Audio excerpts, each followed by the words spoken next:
Benvenuti nel mondo del Pandoro, il dolce di Verona, che potremmo anche definire il signor 72 ore, perché è quello il tempo minimo necessario per arrivare a questo prodotto. Non è che si crea l'impasto o si cuoce in un colpo solo, ci sono una serie di passaggi successivi che vanno rispettati con molta attenzione. Si parte ovviamente dal lievito madre, il principe degli ingredienti, che poi va rinfrescato più volte e via via aggiunti gli ingredienti. Quindi non soltanto la farina, ovviamente anche lo zucchero, le uova, il burro, che è l'elemento che dà forse più importante per dare la fragranza al prodotto. E poi c'è l'aromatizzazione con la vaniglia, con l'estratto di arancio. E insomma, detta così sembra una cosa semplice, in realtà al pasticcere è richiesta tutta una serie di abilità forse sconosciute più, che partono dalla scelta accurata degli ingredienti, il dosaggio degli stessi, la cottura, perché si tratta comunque di una massa importante che va cotta omogeneamente, senza bruciature. Ed è una storia che a Verona si ripete ormai da oltre 130 anni, una storia che ora, proprio a Verona, vi vado a raccontare.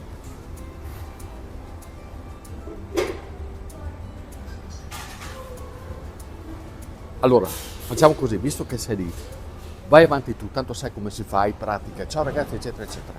Ciao ragazzi! La storia, si sa, è fatta di date e di personaggi e alcune annate hanno segnato delle epoche e altre invece hanno addirittura contribuito a crearle.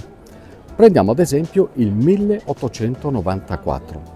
In quell'anno nacque la Banca d'Italia, fu fondato il Comitato Olimpico Internazionale a Parigi, nacque il Touring Club italiano e il 14 ottobre 1894 a Verona nacque il Pandoro.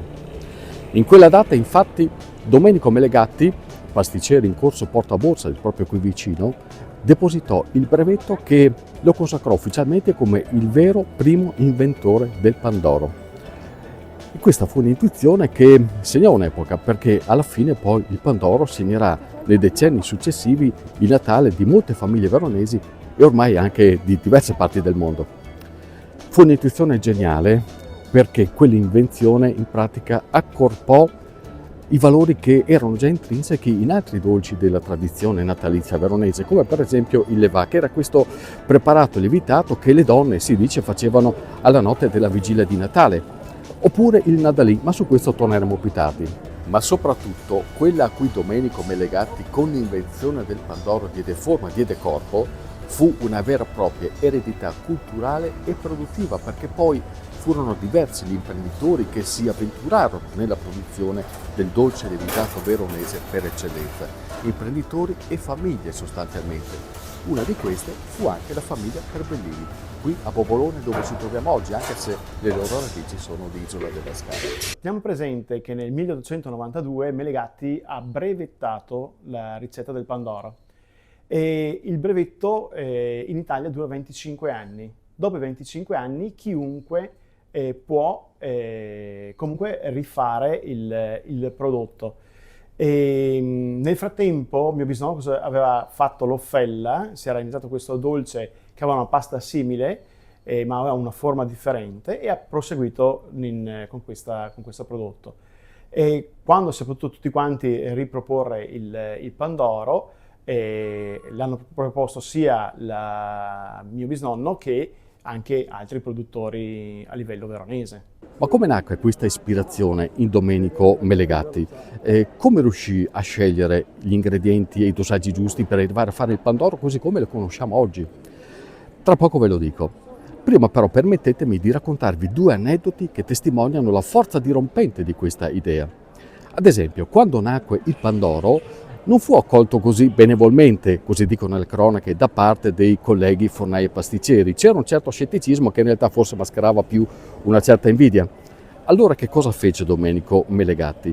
Fece la sfida delle 1000 lire, mise in palio questa somma all'epoca anche abbastanza importante, che avrebbe destinato a colui che avesse replicato fedelmente la sua ricetta. Ma nessuno si presentò, probabilmente ritenuta troppo difficile o troppo complessa per i colleghi dell'epoca.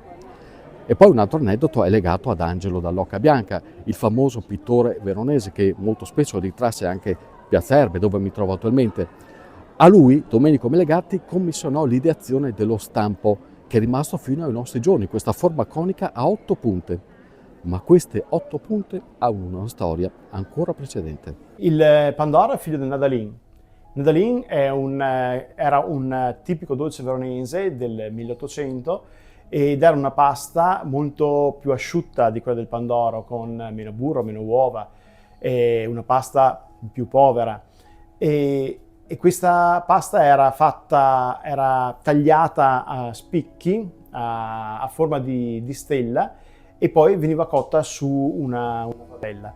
E il Pandoro riprende la forma, cioè quella delle otto punte della stella, però è una pasta più ricca, con molto più burro, molto più zucchero, e per questo risulta essere anche una pasta molto più morbida, e per riuscire a contenerla è stato creato lo stampo che tutt'oggi conosciamo. Perché si era avvisata la voglia di trasformare il Nadalin in Pandoro? Guarda, io credo che sia stato perché si cercava un'evoluzione del gusto, di avere un dolce più soffice, più morbido, anche maggiormente profumato. E dobbiamo pensare che nel 1800 il burro non era a disponibilità di tutti, e lo zucchero probabilmente nemmeno. E quindi io credo che il Pandoro all'inizio sia stato un prodotto anche per persone che avevano una certa disponibilità, e poi con gli anni, con l'evoluzione tecnologica e industriale, si è trasformato in un prodotto per tutti. E credo che la molla sia stata questa. Cosa vuol dire per te 150 anni di storia, un prodotto che è davanti, che ne ha più di 120? Cosa significa portare avanti questa cultura? Perché mi sento di chiamarla così. Beh, assolutamente, io credo che il cibo sia principalmente cultura, e è un bel impegno, una bella sfida, e è cercare di mantenere quelle che sono le tradizioni, appunto come il Pandoro, e magari accompagnarle con qualcosa invece di innovativo. Ma la storia non finisce qui.